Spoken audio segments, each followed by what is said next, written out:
விதர்ப்ப நாட்டு மன்னன் பீமராஜன் தன் மகள் தமயந்திக்கு சுயவரம் அறிவித்தான். பாரத தேசத்தின் அனைத்து மன்னர்களுக்கும் அழைப்பு சென்றது. நலனை பற்றி ஏற்கனவே கேள்விப்பட்டிருந்த தமயந்தி அவன் வருவான் என்ற நம்பிக்கையில் காத்திருந்தான். தமயந்தியின் பேரழகை பற்றி கேள்விப்பட்ட இந்திரன், அக்னி, வருணன், யமன் ஆகிய 4 தேவர்களும் அவளை மணக்க விரும்பினார்கள்.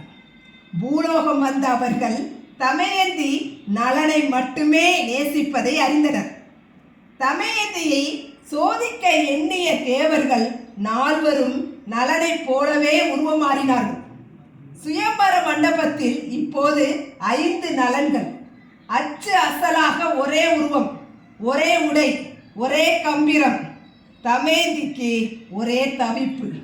மாலையோடு வந்த தமயந்தி அதிர்ந்து போனார். தன் இதயத்திற்கு தெரிந்த நலன் யார்? 5 பேரில் உண்மையான நலனை கண்டுபிடிப்பது எப்படி? கண்களில் நீர் மல்க தன்னுடைய குலதெய்வத்தையும் உண்மை காதலையும் வேண்டினான். அப்போது அவளுக்கு ஒரு ஞானம் பிறந்தது.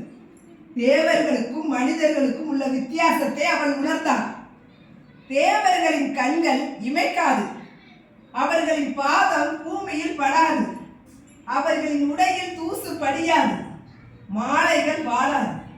ஆனால் உண்மையான நலனின் கண்கள் இமைத்தன. அவனது கால்கள் பூமியை தொட்டிருந்தன. அவனது உடலில் வியர்வை துளிகள் இருந்தன. வென்றது காதல்.